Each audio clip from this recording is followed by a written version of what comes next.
So, right before I started recording this intro, I got off a planning call with my guests for an upcoming live episode of The Carbon Copy. It was with Priya Donti of Climate Change AI and MIT, Amy Francetic of Buoyant Ventures, and Jesse Morris of the Energy Web Foundation. And we just had a really good conversation about how to sift through the hype and the real practical use cases of artificial intelligence for climate solutions. And we are going to tape an even better version in front of a live audience at Greentown Labs in Somerville, Massachusetts on April 6th.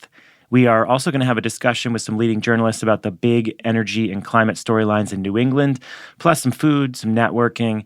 And if you want to come to a live event with the Canary Media and Postscript Media teams, click on the link in the show notes to get your spot. That's April 6th, Greentown Labs. Hope to see you there.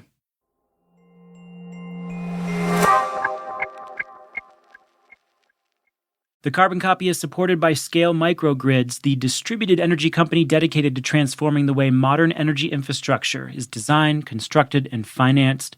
Backed by Warburg Pincus, Scale sets up their customers for success by creating more certainty and simplicity from start to finish. They are technology agnostic, with the mission of finding the most effective and optimized infrastructure for each project's specific needs. Distributed generation can be complex. Scale Microgrids makes it easy. Visit scalemicrogrids.com to learn more. The Carbon Copy is supported by Fish Tank PR, a public relations, strategic messaging, thought leadership, and social media agency dedicated to elevating the work of early-stage and established companies that are taking on some of the most pressing climate and energy challenges of our time. From making sure your next announcement is heard to helping find relevant industry events to tell your story, Fish Tank PR is here to help you. To learn more about Fish Tank's approach to clean tech and their services, visit fishtankpr.com. That's FISCHPR.com. We'll link to it in the show notes.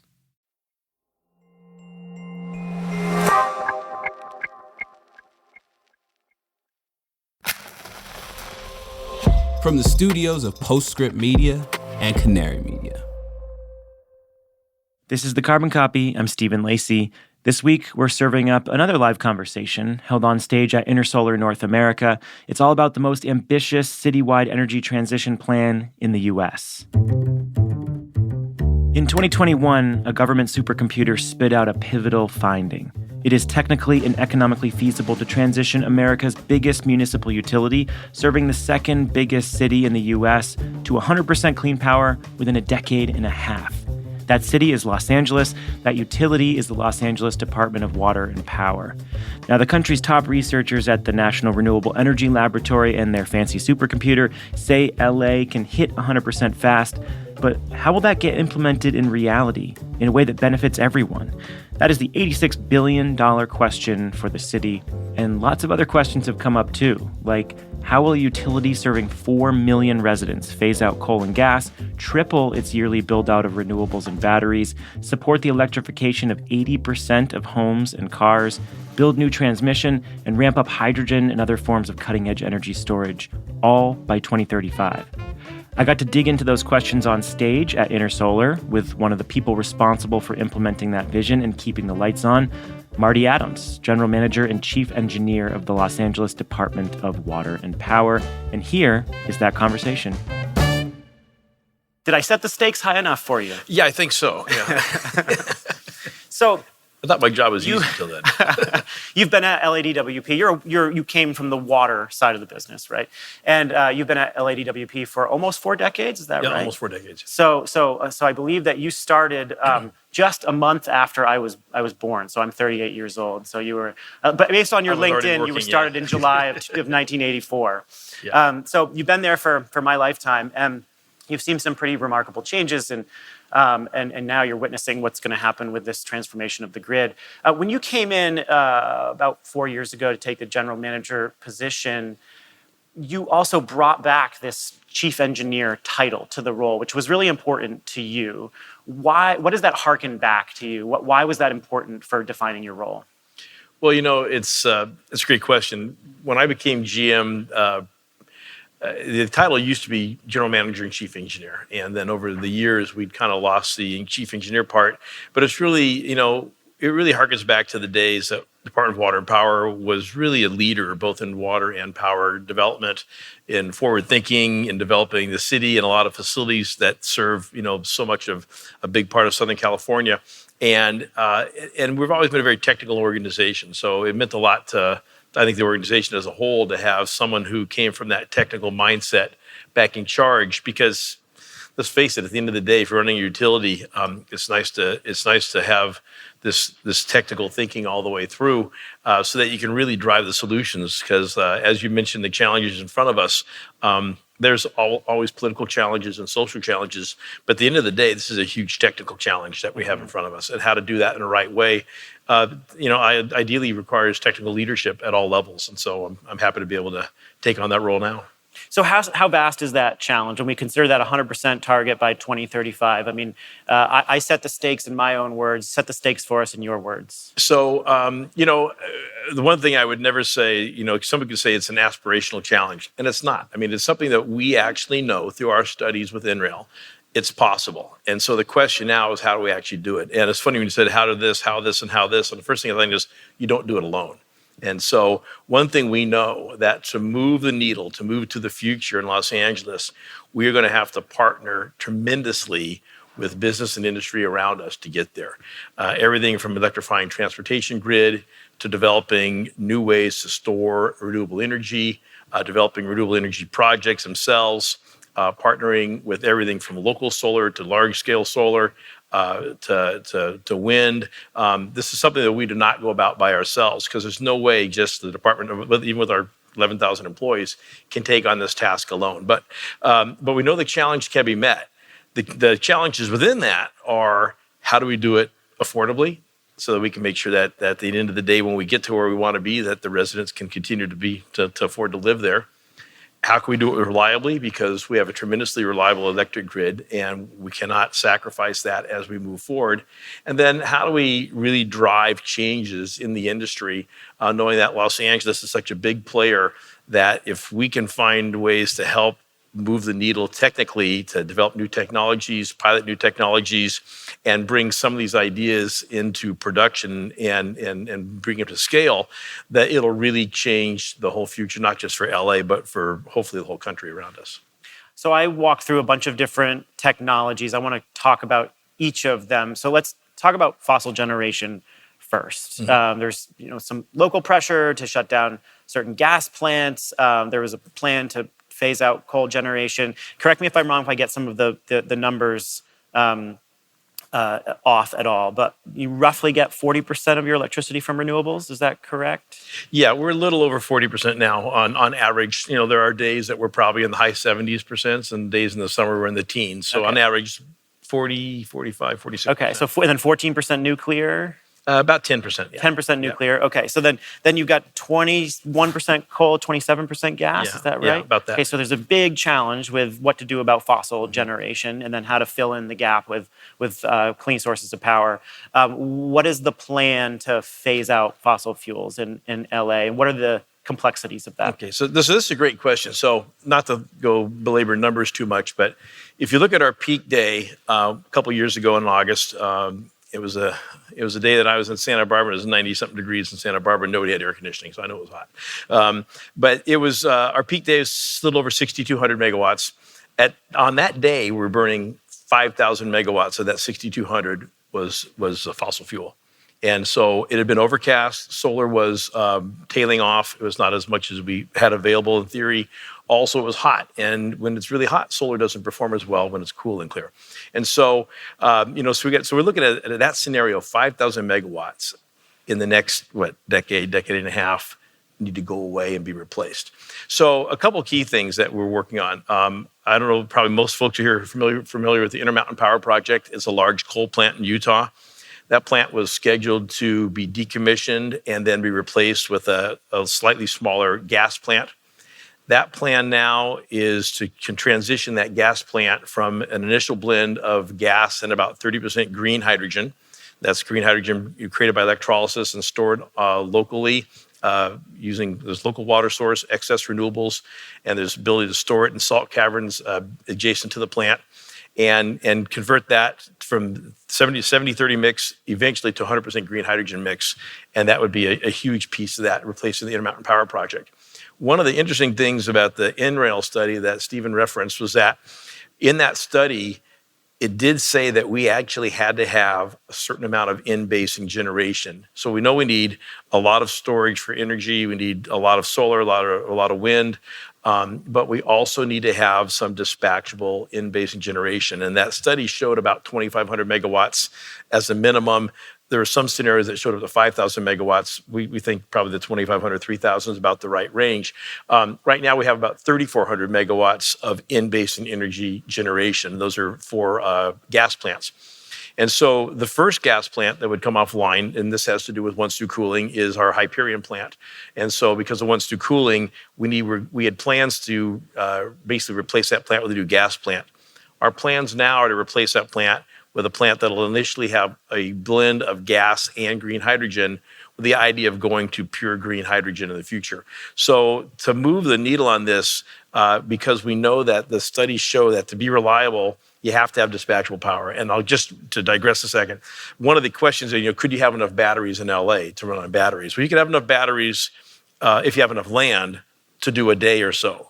But it's the recharging of the batteries the next day that gets you in trouble. That's the same thing the state experienced during the last heat waves the last summer. They said, we had a lot of batteries save the day. Well, they save the day at once, but generators charge those batteries at night for the next day. And so that's just the reality of the situation. And all the models prove that out. So we know that we need dispatchable power coupled with storage, other kinds of energy storage, because we don't want to run generators any more than we have to.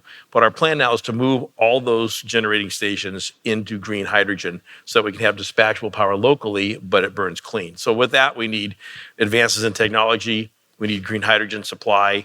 That's going to create a whole set of industry and advances in that. And of course, that's also coupled with how we're going to store that, as well as storing, energy in terms of lithium and other batteries, just to take the edge off of the average day without having to turn a power plant on. So it's a lot of pieces going together in a very short time. So of those pieces, what is most difficult to you? Is it the technical challenge, or is it community concerns about hydrogen? I know that there are some people who just have a resistance to burning anything. And so, there are some questions about use of hydrogen. What do you think are the biggest challenges in expanding your use of green hydrogen? So, the green hydrogen, we know the technology exists. The question is, does it exist at scale? And so can we expand, can we get electrolysis and how we can do that at scale affordably? And of course, the cost is a big killer right now. And so we know that there's excess renewable energy a lot of times on the grid. California itself, I think, it was I want to say a year ago, April, they turned off 80,000 megawatt hours of solar because there's nowhere for the energy to go. We know that solar and wind is not only critical for direct supply, but it's going to be critical for generating clean fuel to be supply at some other time. And so there's definitely a huge synergy here between, basically harnessing Mother Nature to harness hydrogen as part of the fuel chain. And so there's a technical issue in terms of scaling up and in terms of affordability. I think that as we generate this idea of a hydrogen economy in Southern California, looking at as fuels for heavy trucking, there's studies for airline fuels, shipping fuels, and other things like that, will ideally get some economy of scale and start to push those prices down. At the same time, there's social issues. People don't understand what hydrogen is. People want to get off gas, but they don't know which gas they're necessarily talking about. Hydrogen is a fuel of the future that I think has a lot of education component that has to be done to get there. And then, of course, people worry about safety. They worry about, how are you going to move the hydrogen? Mm-hmm. And we know we can't truck hydrogen everywhere. We're going to pipe it, and we have high pressure gas lines. And is that dangerous or not? So there's a lot of education that has to be done. So there's a technical challenge in terms of coming to scale and becoming cost effective. And at the same time, there's a social challenge to get people to understand what this element is that we're talking about, and that it's okay to use. And that, hydrogen's been used in the Gulf Coast states, pumped for hundreds of miles for decades. We just don't have that experience here in Southern California. We have to get people comfortable with that for the future. The Carbon Copy is brought to you by Scale Microgrids. Did you know Scale Microgrids does a lot more than build industry-leading microgrids? Well, they do. Combined with technical expertise, Scale finances and acquires distributed energy projects of all sizes. At Scale, the engineers, designers, lawyers, accountants, and project finance experts all work under the same roof, which cuts out external intermediaries that add complexity, risk, and costs for developers and customers. Whether you're building microgrids, EV infrastructure, community solar, combined heat and power, or battery storage, set your project up for success with Scale. They create more certainty, simplicity, and cost savings in your electrification process. Go to scalemicrogrids.com to learn more. The Carbon Copy is supported by Fish Tank PR, a public relations, strategic messaging, thought leadership, and social media agency dedicated to elevating the work of early-stage and established companies that are solving some of the most pressing climate and energy challenges of our time. Fish Tank's approach to working with clients is focused on leveraging deep industry and media expertise and relationships to craft compelling narratives that resonate with journalists as well as investors, customers, and talent recruitment. You can think of Fish Tank as an extension of your own team, from making sure your news is heard to helping find events where you can tell your story. Fish Tank PR is here to help you. They help translate complex ideas and technologies into tangible, compelling content that resonates with your target audiences, so you can stay focused on bringing technology at scale to market. To learn more about Fish Tank's approach to clean tech and their services, visit fishtankpr.com. That's FISCH tankpr.com, and you can find the link in the show notes. If you like the way we cover business and tech trends here on the Carbon Copy, I've got another podcast that you should check out. It's called Climate Rising from Harvard Business School. Climate Rising gives you behind-the-scenes views into how some of the world's best and brightest business leaders are confronting climate change. Each episode, Harvard Business School professor Mike Toffel dives into the challenges and opportunities that climate change presents to innovators and businesses. If you're new to Climate Rising, check out their recent episode about McKinsey's climate consulting. Mike interviews the global co-leader of McKinsey's sustainability. It's a conversation about how they've helped address climate risk and opportunity for clients, sustainable investing, and of course, decarbonization. So don't miss it. It's Climate Rising, and you can find it on Apple, Spotify, or wherever you get your podcasts. Let's talk about renewables. So you have to vastly increase the amount of renewables that you're procuring. What are we looking at in terms of breakdown of centralized versus distributed? I mean, as I understand it, is it 2/3 of Angelenos don't own their rooftops? Yeah. So there's a couple interesting issues. So let me talk about the outside the city first, Sure. and then I'll get about the city. So we currently have about 1,700 megawatts or so of out-of-basin solar capacity and about 1,300 plus megawatts of wind capacity. A couple things are owned by the city. Most of it are plants that we have contracts for with third parties, and so and we're building that capacity. As you mentioned, we dramatically have to increase that. We need about 5,700 megawatts of wind, a part of solar, and about 4,300 megawatts of wind. So that's a lot. But there's a 3,000 megawatt increase on wind and a 4,000 megawatt increase on solar that we need to build ideally by 2035. So a huge amount of projects. Of course, siting those projects is a challenge. And the other thing is probably the bigger challenge is where they are compared to transmission. And, can they be sited along transmission corridors? And then the whole interconnection challenge of getting them tied into the grid. So those are, not insurmountable problems, but, at least there's space and ideas for those projects. One of the things we're doing on those projects is that we always want to combine some kind of energy storage. And so, for instance, our Elan project is 400 megawatts of solar with 300 megawatts of battery. So it'll be 1,200 megawatt hours of battery. And so we're looking for projects that combine, wind or solar generation with some level of storage. So we have a lot going on outside of the city. Now, inside the city is a different challenge. We've got a little over 70,000 rooftops in LA that are currently solar powered. But that's just a fraction of what's out there. The challenge in LA is about 64% of the people don't own their roofs. And so there's a lot of roofs that the customers can't really access. And it becomes a challenge because, you have a landlord who may own a roof, but the power bill is paid by the tenant. And so, the person who may invest in the roof does not become the beneficiary of reduced energy costs. And so trying to get solar programs that would fit for rental, residents is a difficult situation. But even accessing those, so one of the things is, for those folks who are not from California, in California, if you have rooftop solar, it counts as part of our energy conservation. It reduces demand. It does not count toward part of our renewable energy. So when we see rooftop solar, it's a demand that just goes away during the day, but it's also still a demand that we have to provide firm power for. So, which is where you get into the issue of our own set of batteries and our own set of generation in the basin, because if the sun's not out for any period of time, we're still the provider. So it becomes a whole challenge with people selling excess solar back onto the grid. Maybe they're not paying into the grid, but that grid's still supplying them at night. It's still supplying them in inclement weather. And so that becomes an actual social challenge. Then we also have a feed-in tariff program, about a 450 megawatt feed-in tariff program. It's the biggest one in the country. We're going to increase it, but we're still working on getting subscription in there. We're not quite at 200 megawatts. And at least that solar then goes into the grid and a kind of a semi-utility scale that we can distribute. But in town, it's tough. I mean, if you've been around this area, you see it's other than rooftops, it's hard to get anything of scale. And so the more we have small distributed solar installations, even when people add batteries at their residence, or we have batteries coupled with feed-in tariff, it becomes a very big technical challenge to how to make sure all that energy gets into the grid, how we account for it, how when that energy is not there, we have the infrastructure to supply where that those users, because at the end of the day, we're still the supplier of last resort. And then coupled with that is just the challenge of we're not part of the state's net energy metering rules yet. We're restricted by our city charter, and we still pay a retail rate for energy that people produce off their roof going back to the grid.